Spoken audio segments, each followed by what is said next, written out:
Magandang gabi po sa bawat isa. Tayo po ay mag-aral po ng salita ng Diyos at inanyahan ko po kayong buksan po natin ang ating pong mga Biblia sa aklat po ng Roma, kabanatang 10 at nasa talatang 17.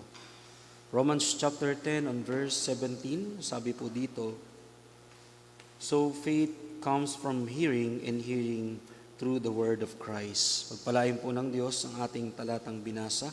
At tayo po'y muling manalangin, humingi ng biyaya sa Panginoon. Manaming Diyos na nasa langit, salamat po sa inyo pong mga salita. Siya ang aming pong pagbubulay-bulayan. Tulungan niyo po kami, Panginoon. Biyayaan niyo po kami ng pangunawa, karunungan at kadalisayan ng puso. Biyayaan niyo po kami ng gabay ng banal na Espiritu upang lubos po naming matutunan ang inyo pong mga salita. At ito po ay mangyari sa amin pong buhay na kami ay lumago sa amin pong pananampalataya, O Diyos. Makita po namin ang tunay na pananampalataya sa amin pong mga buhay. Naway kayo po ang siyang amin pong maging paggabay. Lalo na po ko, Panginoon, naway gabayan niyo po ako sa akin pong pangunguna, biyayaan niyo po ako ng karunungan at kakayahan na mayayag po ang inyong salita ng buong katotohanan. Sa inyo po namin, Ama, pinagkakatiwala po ang lahat. Sa inyo po ang kapurihan sa gabing ito. Sa pangalan ni Jesus. Amen. So ang ating pong pag-aaralan ay aking pong pinamagatang ang pananampalataya batay sa salita ng Diyos. So sa panahon po natin ngayon, marami pong mga nagsasabi na sila ay meron pong pananampalataya.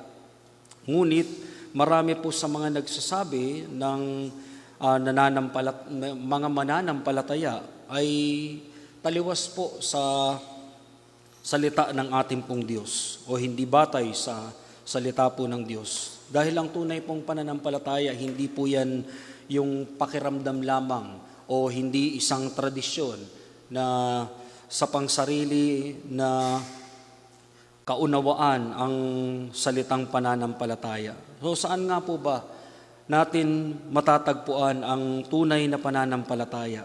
Ang sabi po sa ating pong binasa, ang pananampalataya ay sa pakikinig at ang pakikinig ay sa pamamagitan ng salita ng Diyos. So dito sa salita po ng Diyos, dito po natin matatagpuan ang tunay na pananampalataya. Kaya ang una po dyan sa ating pong buhay bilang mga tao, hindi po likas sa atin ang pananampalataya. Ang pananampalataya ay hindi po likas sa tao. Tayo pong mga tao, dahil nga tayo po ay patay espiritual, tayo po ay binulag ng dyablo sa sanglibutang ito, kaya hindi po tayo makakilala sa ating Diyos. Wala tayong pagnanais sa pagkakilala natin sa ating pong Diyos. Tayo po ay katulad ng mga tupa na nalihis ng landas. Gaya ng sinabi po dito sa aklat ng Roma, kabanatang 3. Ano po ba ang mga katangian po natin na nagpapahayag ng katunayan na tayo pong mga tao ay walang pagkakilala po sa Diyos? Sabi po dyan, walang nakakaunawa, walang naghahanap sa Diyos. So tayo pong mga tao, tayo po ay tiwala sa ating pong mga sarili. Lumakad tayo ayon sa ating pong mga sariling kagustuhan at hindi natin kinikilala ang Diyos. Hindi natin pinagkakatiwalaan ang Diyos sa ating pong buhay dahil tayo'y mga patay espiritual. Isa rin po yan sinabi ng aklat ng Epeso, ang pagiging patay po natin espiritual. Sabi dito, noong unay patay kayo dahil sa inyong mga pagsuway at mga kasalanan. Sinusunod ninyo noon ang masamang takbo ng mundong ito at napailalim kayo sa prinsipe ng kasamaan, ang espiritong naghahari sa mga taong ayaw pasakop sa Diyos. Ito yung ating pong kalagayan. Tayo'y mga bulag sa espiritu, walang pagkakilala sa Diyos na siyang makapangyarihan sa lahat, na siyang may akda ng lahat. Hindi natin siya pinagkakatiwalaan, hindi natin siya kinikilala, hindi natin siya hinahanap upang kumilos o siya ang kumilos sa ating pong mga buhay. Dahil tayo'y mga patay espiritual, walang paglapit sa ating pong Diyos. Ngunit sa ating pong buhay, ang biyaya po ng Panginoon ay dumating sa buhay po nating mga mananampalataya na sinasabi po dito sa aklat ng Epeso, Kabanatang 2, sapagkat dahil sa kagandahang loob ng Diyos. O dahil hindi po likas sa atin ang pananampalataya, ang pagiging mananampalataya ng Diyos, tayo po ay kinilos ng ating Panginoon, pinagkalooban tayo. Kaya hindi po tayo naligtas, hindi tayo nagkaroon ng pananampalataya sa ating pong mga sarili, kundi ito'y dahil sa kagandahang loob ng Diyos sa Kanyang biyaya. Tayo'y naligtas sa pamamagitan ng pananampalataya, at ang kaligtasang ito'y kaloob ng Diyos at hindi sa pamamagitan ng inyong sarili, hindi ito bunga ng inyong mga gawa, kaya't walang dapat ipagmalaki ang sinuman. Ito yung ating pong kalagayan. Wala po tayong kakayahan. Hindi nga natin hinahanap ang ating pong Diyos, hindi natin kinikilala ang Diyos na makapangyarihan sa lahat, na Siya ang dapat nating pagkatiwalaan sa ating pong buhay. Tayo po ay naging tiwala sa ating mga sarili, kung ano yung ating pong ninanais, yung ating pong mga kakayahan, karunungan, yan ang siyang ating pong pinagkatiwalaan. Kaya bilang mga patay espiritual at bulag, ito po yung ating kalagayan. Katulad tayo ng mga manglalakbay na hindi natin alam yung ating pong nilalakaran, kung ito nga ba'y nasa tamang direksyon. O sa atin naman pong mga buhay bilang mga patay espiritual, na kahit na anong gawin po natin, wala po tayong maramdaman. Wala tayong mga pakiramdam o pagnanais na lumapit sa ating Panginoon at pagkatiwalaan siya sa ating buhay. Kaya ang pananampalataya, ito po ay biyaya ng ating Diyos. Sa Kanyang pagkilos po sa atin na tayo'y gisingin espiritual, dito tayo nakakaunawa at nangangailangan ng tagapagligtas. Dito tayo nagkakaroon ng pananampalataya sa ating pong buhay. Kaya ang pananampalataya, ito po'y kaloob ng ating Diyos, at ito'y nagmumula sa ating pong pakikinig ng Kanyang salita. Gaya ng ating pong binasa, una po dyan, hindi po yan likas sa ating pong mga tao dahil sa ating pong pagiging patay espiritual. At gaya ng binasa po natin dito sa talatang 17 ng Roma, Kabanatang 10, na ang pananampalataya ay nagmumula sa pakikinig. Ang pananampalataya po nagmumula yan sa pakikinig. Nung tayo po ay nakapakinig ng salita ng Diyos, doon tayo nagkaroon ng pagkaunawa. Doon tayo pinagkalooban ng Diyos ng pagkaunawa at pagkakilala sa ating pong Panginoong Jesucristo. Dito sa aklat po ng Roma, Kabanatang 10. Dito rin po natin makikita ang kapahayagan sa talata pong 13. So sabi dito, maliligtas ang lahat ng tumatawag sa Panginoon. Paano naman sila tatawag sa Kanya kung hindi sila sumasampalataya? Paano sila sasampalataya kung wala pa silang napakinggan tungkol sa Kanya? Paano naman sila makakapakinig kung walang mangangaral sa kanila? Ito po ang kapahayagan. Sabi rito, kinakailangan merong mangaral, merong magbahagi po sa atin upang tayo po ay mataniman ng salita ng Diyos, kilusin ng ating pong Panginoon.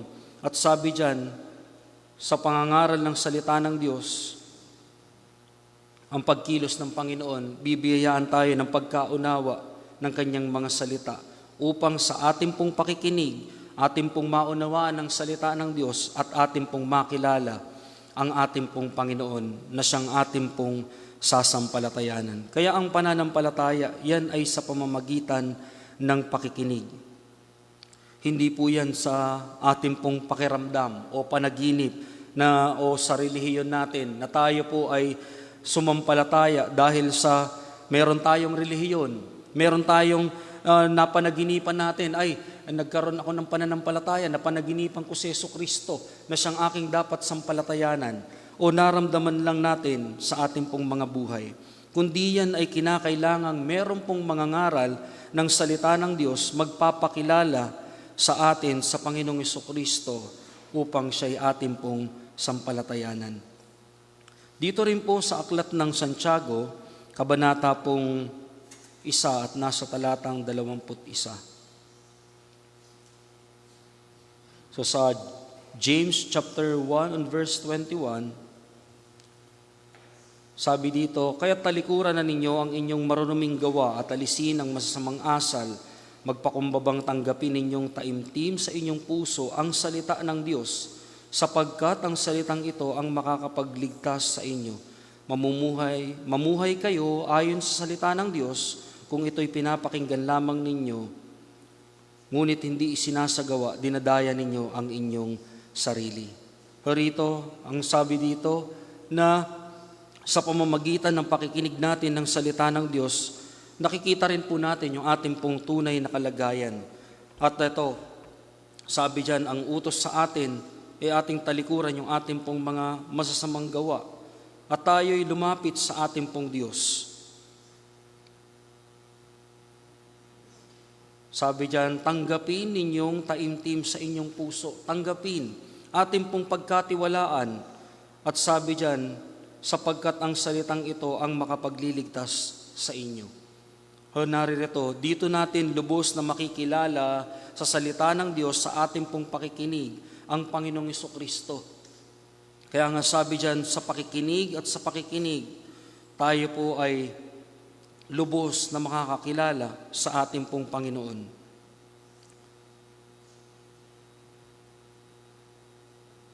Kaya sa buhay po natin, katulad po tayo ng pangyayari sa parable of the sower. Di ba? Sa parable of the sower, ito'y hinalintulad sa ang mga hasik ay sa mga mangangaral at ang salita ng Diyos ay inalintulad sa binhi. At tayo po ay nakikinig. Ibig sabihin tayo po ay hinahasikan ng binhi ng salita ng Diyos. At sa ating pong pakikinig, hindi lamang po dapat na nagiging alingaw ito sa ating tenga. At pagkatapos natin ng pakikinig ay lilipad na lamang ang salita ng Diyos sa kabilang tenga, na ito'y mawawalay sa ating pong pandinig at hindi tumimo sa ating pong puso. Kundi ating pong patuloy na inuunawa, pinakikinggan ang salita ng Diyos, itinatanim sa ating pong puso katulad ng isang binhi, na ito'y lalago sa ating pong puso at ito'y magbubunga ng pananampalataya, magbubunga ng pagkakilala sa Panginoong Jesucristo bilang ating Panginoon at tagapagligtas. So ang bunga, ang pakikinig po ay nagbubunga ng pananampalataya at ang ating pong pinakikinggang salita na salita ay walang iba kundi ang salita ng Diyos. Wala po tayong ibang pinakikinggan kundi ang salita ng Diyos. Kaya nga ang sabi ng ating pong Panginoon sa aklat ng Juan, kabanatang 10. Dito po muna tayo sa talatang John chapter 10 on verse 27. So sabi dito, nakikinig sa akin ang aking mga tupa. So wala po tayong ibang pinakikinggan na tinig o salita, walang iba kundi ang tinig, ang salita ng ating pong Panginoong Jesucristo. Yan po ang ating pong pinakikinggan. Hindi yung kung ano-anong mga aral ang siyang ating pong pinakikinggan na ng mga bulaang propeta. Ang ating pong sisuriin kung ang mga nagpapahayag ba ng salita ng Diyos ay tunay nga ba na ito ay mula sa salita ng ating pong Panginoong Jesucristo. Yan ang ating pong pakinggan. Ito ang siyang tunay na magbibigay sa atin ng lubos na pagkakilala sa ating Panginoon, ng siyang ating pong sasampalatayanan. Katulad din po ng sinabi rito sa aklat ng Timoteo, kabanatang 2 Timoteo, kabanatang 3, ang sabi po dyan, unahin ko pong basahin ang talatang 15. Mula pa sa pagkabata ay alam mong ang banal na kasulatan ay nagtuturo ng daan ng kaligtasan sa pamamagitan ng pananampalataya kay Kristo Jesus. So ang lahat ng kasulatan ay kinasiyahan ng Diyos. Mula sa bibig ng Diyos, hiningahan At sabi diyan, nangagamit ito sa pagtuturo ng katotohanan, sa pagtatama ng mali, sa pagtutuwid sa likong gawain at sa pagsasanay para sa matuwid na pamumuhay, upang ang lingkod ng Diyos ay maging karapat-dapat at handa sa lahat ng mabubuting gawain. May makikita natin dito, ang pakinggan natin ang salita ng Diyos na nagbibigay sa atin ng karunungan, kaunawaan sa mga katotohanan. Diba? Sapagkat sinasabi po ng Biblia, ang katotohanan ang siyang magpapalaya po sa atin. So, sa ating pong pakikinig ng salita ng Diyos, lubos nating nakikita ang mga katotohanan patungkol sa ating pong Panginoong Hesukristo. At dito, nakikita rin natin yung mga mali natin. Kaya sa salita po ng Diyos, dito rin natin nakikita yung ating pong tunay na kalagayan, yung kalagayan po natin sa harapan ng Panginoon.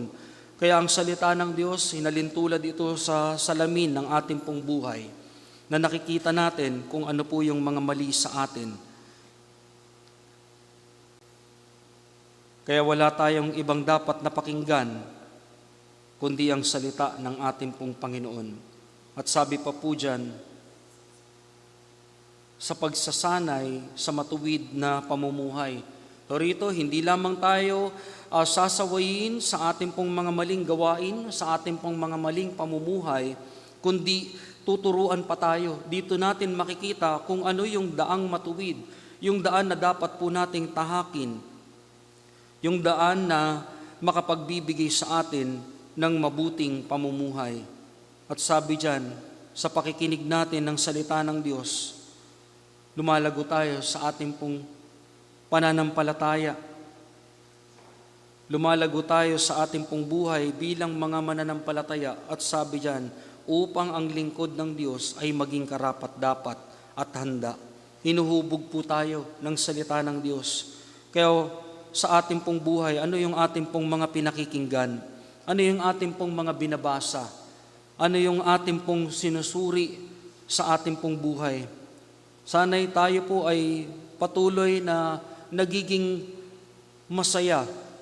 Ating pong kasiyahan, kagalakan ang pag-aaral, pakikinig ng salita ng Diyos. Gaya po ng damdamin ni David, na sabi niya, but his delight is in the law of the Lord. He meditate day and night. Diba tayo po ay maging masaya sa pakikinig, sa pag-aaral ng salita ng Diyos, upang tayo po ay lumago sa ating pong pananampalataya.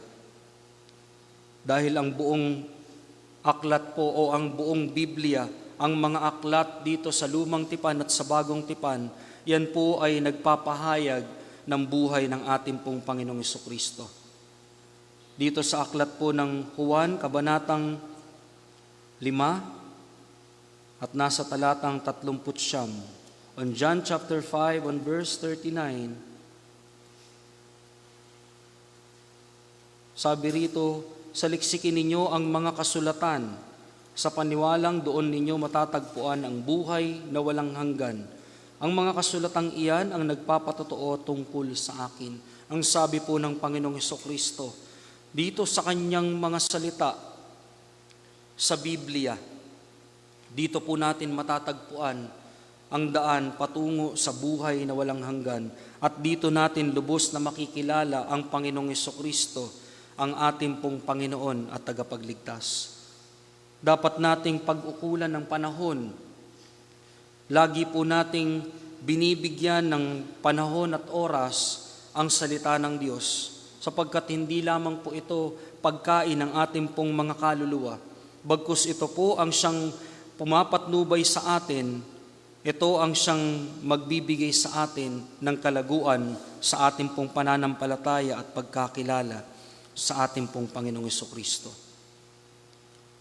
Kaya ang pakikinig, pag-aaral ng salita ng Diyos, yan po ay maging mahalaga sa ating pong mga buhay, upang tayo po ay mas lalong lumago sa ating pong pananampalataya. Kaya ang tunay pong pananampalataya, yan din po ay may bunga. Diba? Yan po ay nagbubunga ng mabubuting gawa sa ating pong mga buhay. Dito po sa Aklat ng Santiago, binanggit po yan sa talata pong 17.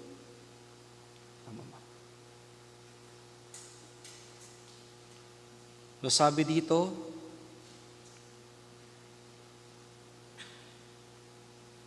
gayon din naman, patay ang pananampalatayang walang kalakip na gawa.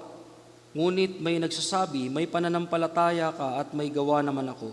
Ipakita mo sa akin ang iyong pananampalatayang walang kasamang gawa at ipapakita ko naman sa iyo ang aking pananampalataya sa pamamagitan ng aking mga gawa.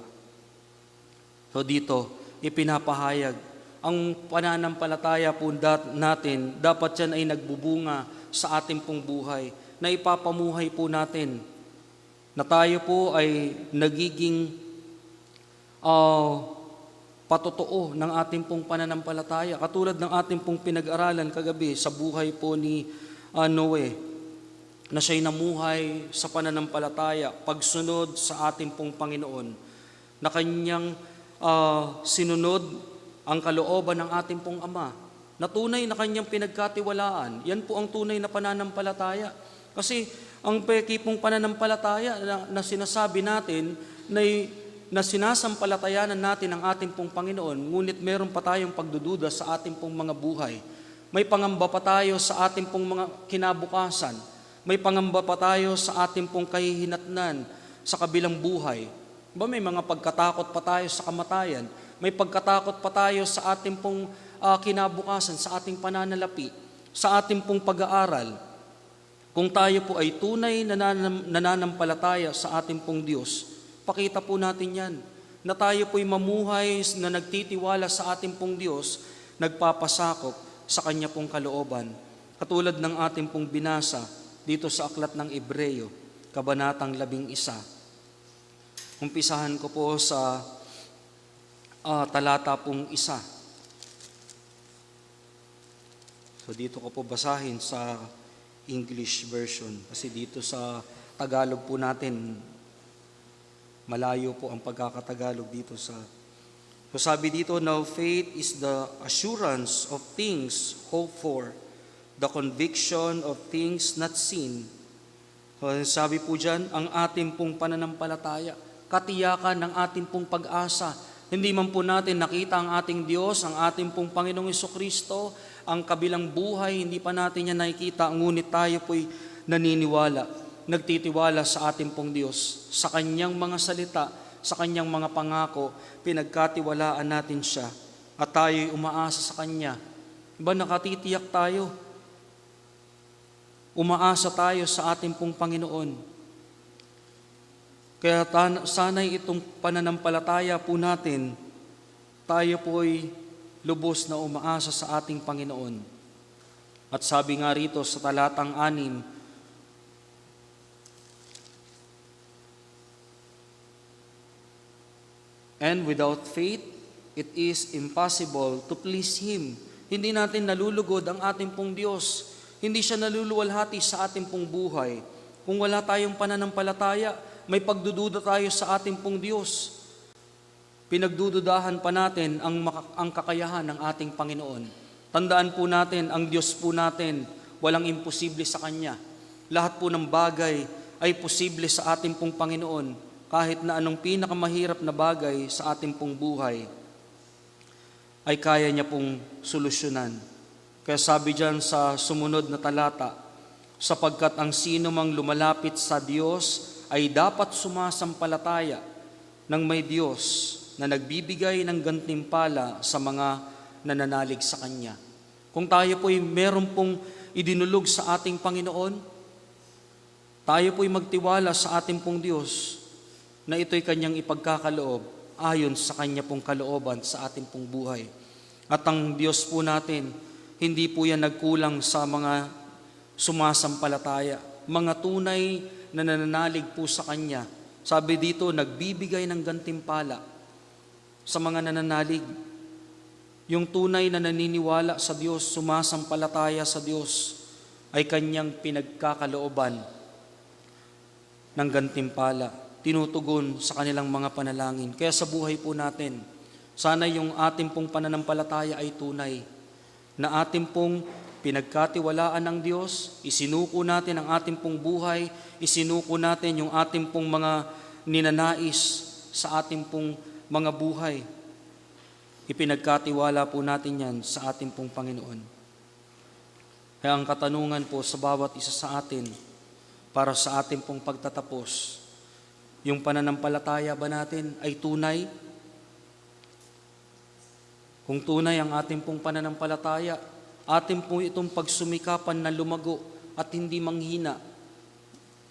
Hindi ito maparam.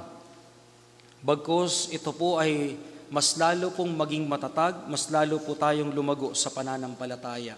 At sabi sa ating pong binasa, ang paglago sa ating pong pananampalataya ay sa pamamagitan ng ating pong pakikinig ng salita ng Diyos. Huwag sa pakikinig ng mga makasanlibutan, huwag pakikinig sa mga bulaang propeta, kundi ang ating pong pakinggan ay walang iba kundi ang tinig ng ating pong Diyos. Ang kanyang mga salita, ang siyang itanim natin sa ating pong mga puso, upang tayo po'y mas lalong lumago sa pananampalataya at pagkakilala sa ating pong Panginoong Jesucristo. Tayo po ay magtapos sa panalangin. Manaming Diyos na nasa langit, maraming salamat po sa inyong salita. Maraming salamat po, Panginoon, sa mga salita po ninyo na siyang daan upang kami ay mas lalo pong lumago sa aming pong pananampalataya. Tumibay po, O Diyos, maging matatag, sapagkat ang inyo pong mga salita ay hindi lamang po lubos na nagpapahayag ng pagkakilala namin sa Panginoong Jesucristo na siyang aming pong Panginoon at tagapagligtas. Ito rin po ang siyang nagpapahayag ng inyo pong mga pangako sa inyo pong mga anak.